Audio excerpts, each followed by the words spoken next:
So the limit definition, when it as it applies to exponentials and logs, it's way less complicated than it is for trig functions. So that's definitely some good news. All right. So what I'm going to do is I'm going to use the ordinary limit definition formula. So limit as h approaches 0 of f of x plus h, so e to the x plus h, minus f of x, so e to the x, all over h. So again, we have an f of x plus h part, and we have an f of x. All right, so that part is kind of similar to the trig case where the setup is not difficult at all. You're just replacing the x's with x plus h's. But then you have to do something after that. In this case, it doesn't rely on any fancy trig identity or anything like that. All we're going to do is simplify a little bit. All right, so let me get my highlighter out. I'm going to go green for those keeping score at home. I'm going to break this up. And I'm going to look at that as e to the x times e to the h. All right, so it's keep the base, add the exponents, but in reverse. So I'm undoing that. All right.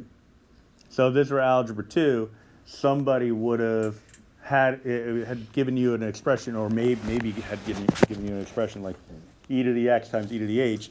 You would have simplified it by keeping the base and adding the exponents together. All right. So I have a common e to the x. I can factor that out of the whole thing, all right, because there's no h in it.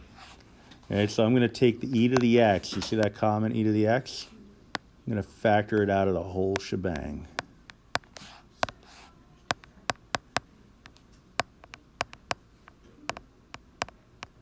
Come on. There we go. So limit as h approaches 0 of e to the h minus 1 over h. All right. Now, that might not have much meaning for you. And we do have to learn a few more skills related to derivatives in order to understand why this is going to cancel to a 1. But it does cancel to equal 1. It's one of the rules that's given on the top of your page. All right, so this is equal to 1 by rule. All right. And so I have e to the x times 1 is going to be e to the x. All right, so what we just got from this is actually kind of a cool realization. And that is that your derivative function, f prime of x, is equal to e to the x. The original function was e to the x. The derivative of that function e to the x is also e to the x. All right, so two functions that are representing two different things, but they are themselves the same function. All right, that's pretty strange. All right, so let's take a look in the calculator. Type in e to the x. And then just remember in Y4, we want to have this set up all the time. You don't always have to have it on, but you want to have it set up. If you want to turn a function on or off in your calculator, you just hit enter on the equal sign. Right? If it's highlighted, it's on. If it's not, it's off. Right? So if you missed this on Friday, you weren't here, or you were here, you didn't miss it, but you just accidentally deleted it. It's math, option 8, n deriv, and then you just type in x. Oop, I put it in the wrong place. Just clear that. Math 8. You're typing in. My fingers are too fat for this thing, I think. Come on. Get in there. Nope. I keep missing it.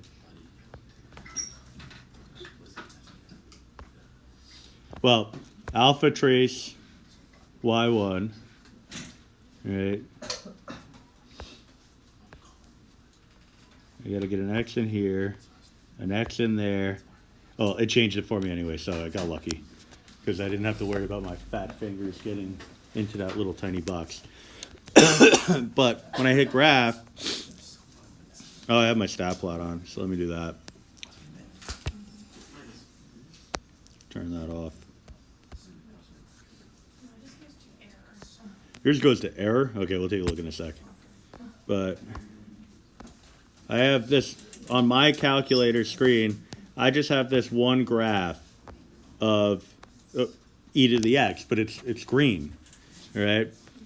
So if I were to have that that actually not be displayed, I just turn it off. I have a blue graph. That blue graph corresponds to the first function, y1, all right? So it turns out that they're just mapping directly upon one another, right? So one on top of the other. So the old school calculators, one would be the bold one that traces over it. The newer ones, you have color screens. So you actually see it being graphed all in one shot, but it's not, like if you let's say you hit graph and walk away, come back, all you're gonna see is one graph. So part of you could be concerned, well, did I do it right? Or is maybe there's a second graph that's just off the screen somewhere, right? Turning off one equation and looking at just the other one, instead of looking at them both simultaneously, can get the job done. You got it? Okay. So that's how you find the derivative of an exponential function. And so it's kind of one of those things that, again, you're left in a position where you have to trust me. This rule is a rule that works. We used H's here instead of A's, but we won't know until we learn more about derivatives why that works the way it does. There's a rule called L'Hopital's rule. It's very, very fancy sounding, but not difficult at all to do. Once we have a little bit more experience with derivatives, actually really nothing will be very intimidating, because the only thing that makes calculus difficult is your ability to find a derivative. If you can do that, then you're good. That's why we're spending so much time on this. All right. So, yeah.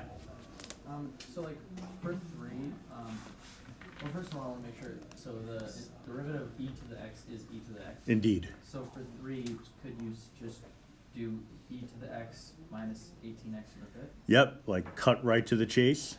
You got it. Because the first part of number 3 is e to the x, which we just figured out the derivative of. So we got that piece. And then the negative 3x to the 6th is a power function, which we could use the power rule for. All right, it's a good observation. All right. When you get to numbers 5 and 6, you're gonna experience something a little bit different, but definitely very doable. All right. But let's hop to the log case. You're like, oh, hold on, we haven't mastered the exponentials. A little trust, just trust me. All right, and the reason why I can say that here is because we're gonna use what we know about exponential functions to figure out the derivative of a log function. All right, so it's actually gonna be a whole lot easier than you might think, because historically logs have been intimidating. You talk to a student before you go into algebra 2. You talk to a student who had completed algebra 2. They're like, "Ooh, algebra 2, trig, logs. It's gonna be so hard." But then once you experience it a couple of times, it's like, oh, well, the first time through, okay. Second time through, it got a little easier. Now it shouldn't be as intimidating, especially since we could use the calculator almost without restriction. So I'm going to rewrite this as y equals ln of x.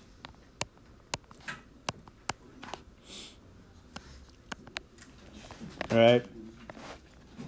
We are going to use a property of logarithms here to help us kind of move the plot forward. But this actually isn't the property I'm talking about. I'm just going to rewrite it again as a log base e of x equals y.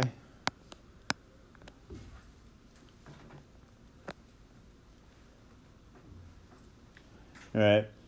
And then the property that I'm talking about is converting, you might know it as log or dan, as DNA. You might know it, the Ben rule. I like the circular motion approach.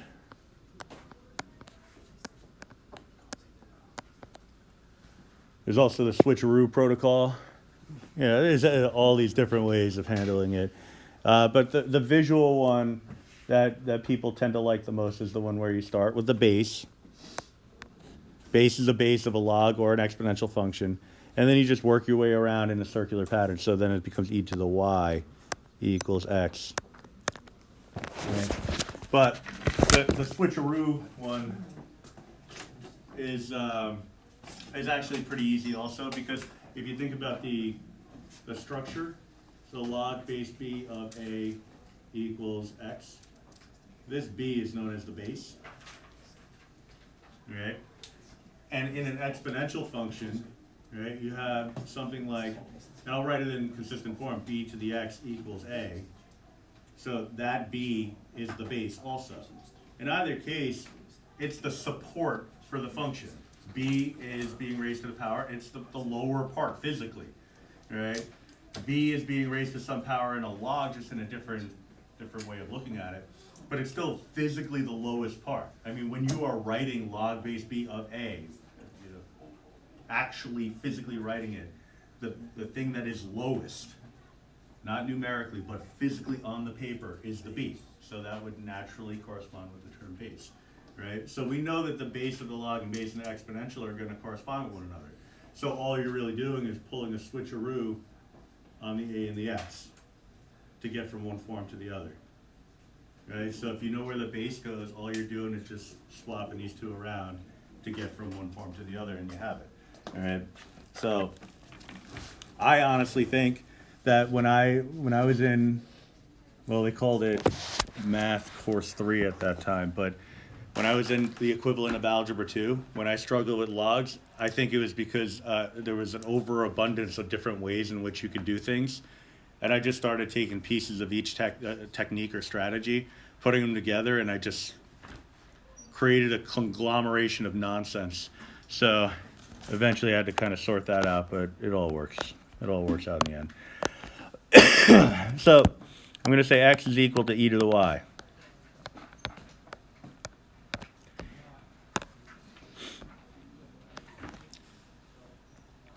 All right. So I could look at this as saying f of y is equal to e to the y. Right? Because that's how we note a derivative. I'm sorry, an original function in terms of y. We'll get to the derivative in a second. All right. Now I want to note the derivative. So f prime of y, same idea as taking the derivative in terms of x. This could be e to the y.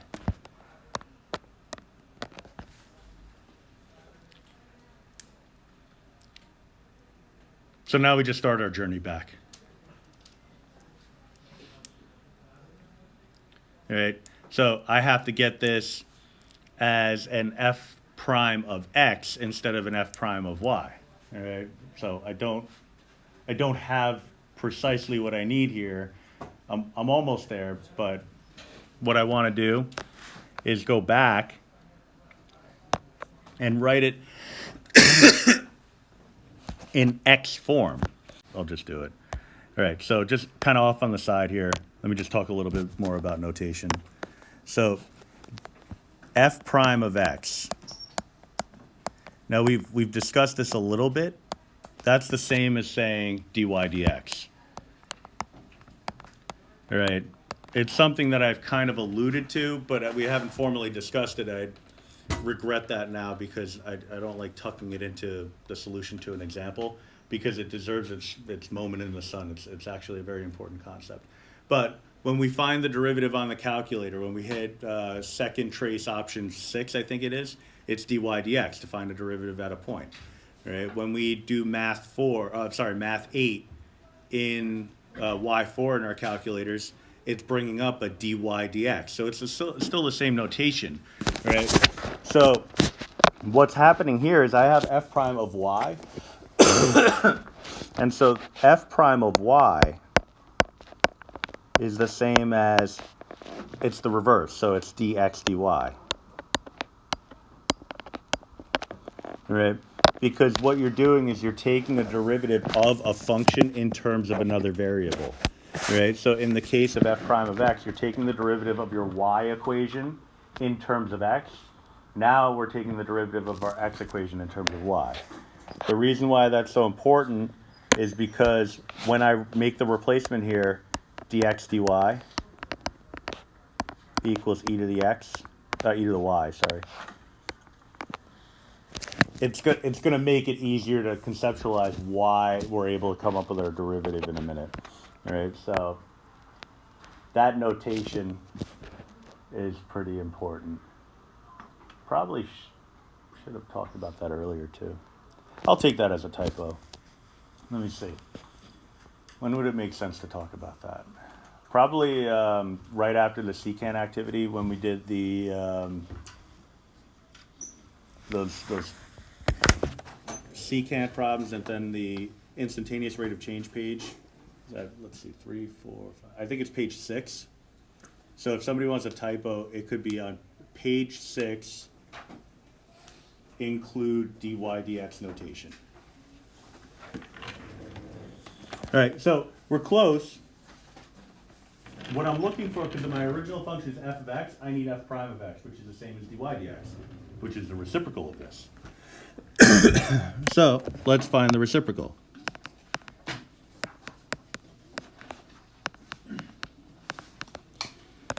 For proportions, you can flip one side as long as you flip the other side too. So dy dx is equal to 1 over e to the y. And 1 over e to the y is the same as what?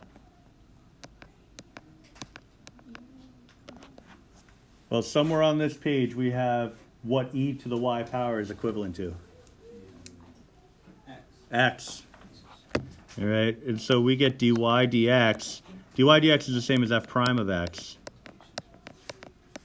Is e equal to 1 over x.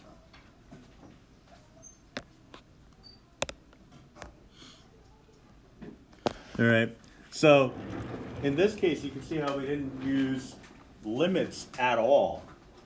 And in fact, you paint yourself into a corner very quickly if you use limits for a question like this, because you need other skills in order to be able to go further with it. But you can see it's log rules and then notation that gets us all the way through. All right. A little bit of prior knowledge, the derivative of an exponential function is the exponential function itself. And you could probably also kind of glean from this that there's nothing unique about taking the derivative of a log function because it's based on your ability to take the derivative of an exponential function. All right, so there's really no new skill here. It's all the pre-calc stuff that makes it confusing.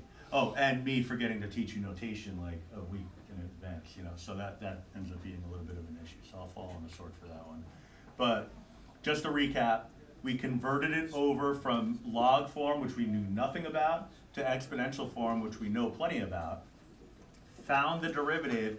This move is not something that's intuitive for lots of people. To say x equals e to the y is the same as f of y equals e to the y. Because generally speaking, you know, like you've been trained throughout your mathematical careers to think, all right, if I see f of something, make it a y. Very rarely are you taking the y and making it f of something, right? It's usually not going back the other way.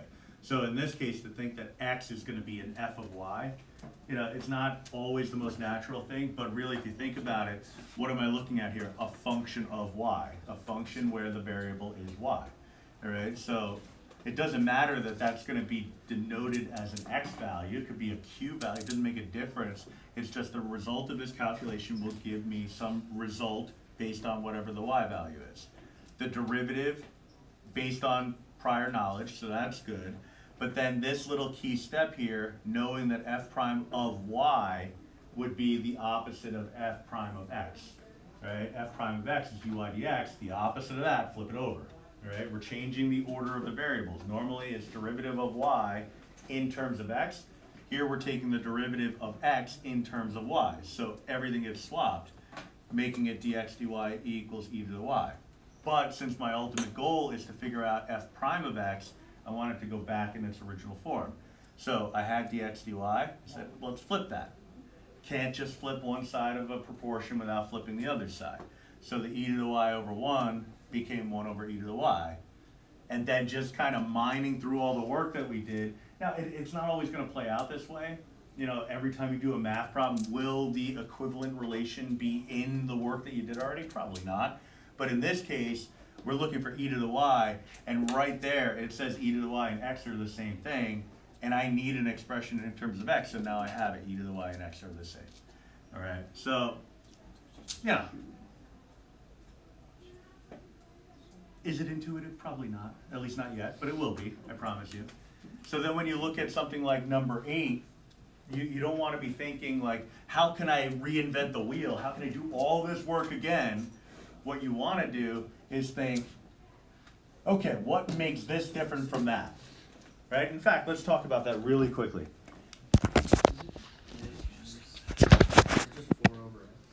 It's just going to be 4 over x, exactly. Because natural log of x to the 4th, so I'm still in pre-calc mode here.